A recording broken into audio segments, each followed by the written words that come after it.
Think about your dreams, write about your dreams, talk about your dreams.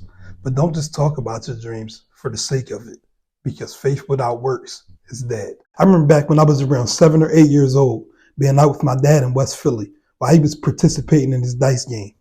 It was a nice day out, a lot of people out, and there had to be around 7 to 10 guys rolling dice on the pissy concrete of this drug-infested block. After a while, it was just my dad and this one guy going head to head.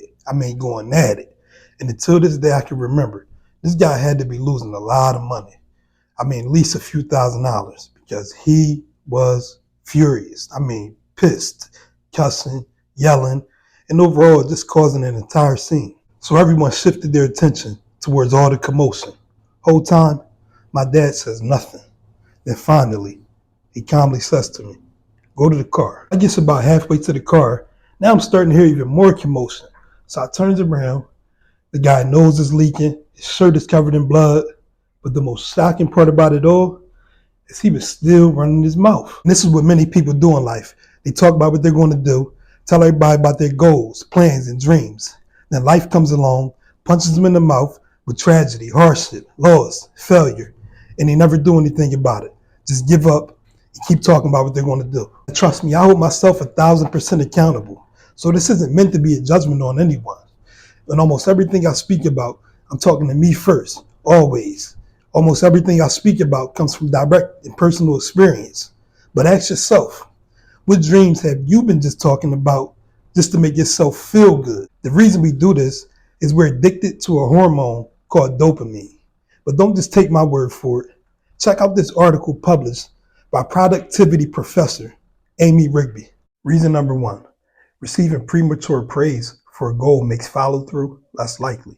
Reason number 2, receiving person praise versus process praise could decrease your motivation. Reason number 3, if you're a beginner, getting negative feedback could stop you. Reason number 4, accountability doesn't always work. And reason number 5, hearing about competition might make you back off. So there's 3 types of men and women, I guess. The first is the guy from the dice game. Loud, constantly talking about what he's going to do, never does anything, gets punched in the mouth, and still never does anything. The next guy is the bully. He's super loud, but he can pretty much back it up for the most part. However, he's always flexing, always loud, and is super annoying. So eventually, his bad karma catches up to him. Lastly, we have what I'll call the mysterious man. Doesn't do too much talking, doesn't feel the need to announce all of his moves, very self-assured, and always leads with respect. But you know he'll kick your ass if it comes down to it. Just don't get on his bad side. Look, I can't tell you what to do. Think for yourself and decide which one of these guys you'd rather be. But here's a few traits I've adopted that you may want to add to your toolbox. Number 1 is emotional regulation. In other words, learn to harness your emotions. See, most people talk about utilizing positive emotions and embracing positive emotions. But what we want to learn how to do is embrace negative emotions as well and use them to our advantage. If someone pisses you off and your initial response is to get even, don't. If you feel like you want to make a move in the heat of the moment, don't. If your plan is to make a choice based on someone else's behavior, don't. Sit with your emotions and use them as a source of energy, because they are. When you harness those emotions, they become a power source for something good, like your goal. Take a TV or any electronic device, and it's useless until it's connected to some kind of power source. Same thing with your goals. Those emotions become a source of electricity towards your goals. A lot of times, people give distractions more attention than they do their goals. Why? Because the dopamine their distraction provides is an energy source in itself. And why do the hard work to reach a goal that's going to take weeks, months, or even years of my life to accomplish when I can just get the instant gratification my distraction provides? 1, the time is going to keep moving, so you might as well make it count. For 2, it's not all about accomplishing the goal. It's about the process. It's about fulfillment. And if you've never done anything that you enjoyed or you loved, I doubt if you ever experienced that unexplainable feeling that fulfillment provides to your soul. It's like that nourishment that a healthy home-cooked meal provides to your body. That's what fulfilling work does for the soul of any normal functioning human being. I used to watch music videos and sports highlights for hours because it felt better than focusing on a goal that's going to take years of failure and dedication to accomplish. It wasn't until I fixed in my mind that the pain of not walking in my God-given purpose would outweigh the pain of doing the work and failing and long nights. And everyone must choose one of two pains: the pain of discipline or the pain of regret. Discipline weighs ounces, regret weighs tons. That's a quote from the legendary Jim Rohn. Next, brainwash yourself. In other words, fill your mind with so many thoughts and information that aligns with your goal that it's impossible to not think about it.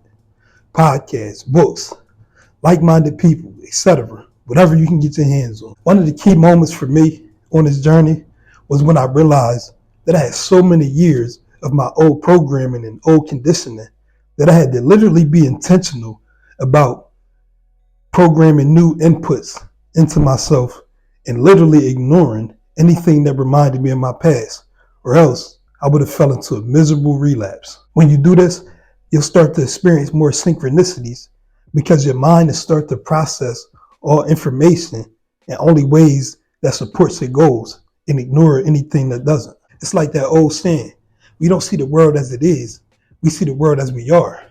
Translation, we don't see the world as it is, we see the world through what we give most of our attention to. Fill your brain with giant dreams so it has no space for petty pursuits. That was a quote from Robin Sharma. Next, determine the rules of engagement. Every goal needs to have rules of engagement in order to anchor them. Otherwise, you're just talking, hoping and wishing, and we don't want that. Maybe there's certain nights that you don't go out, certain days that you don't drink, certain days that you worked out for a certain period of time. Whatever the goal is, I don't know. I can't determine that. Also, the worst thing you can do is determine your rules of engagement based off of someone else's rules of engagement, because you may be just lowering the bar based off of someone else's expectation. A few weeks ago, I was telling a friend of mine how out of shape I was at the moment. He was like, nah, bro, you in good shape. And I was telling him that I wasn't. But what he didn't realize is how I gauged what being in shape was based off of my rules of engagement, based off of my expectations, which I was basing off of how I felt after running a mile or two at a real steady pace. Like if I feel gassed and breathing heavy after 2 miles at a steady pace, maybe a 5 or 6 minute mile, then I'm out of shape. Many people wait until they look in the mirror and see their gut hanging over their belt buckle to realize they're out of shape, which is why we want to set our own expectations. But you can also set your expectations too high.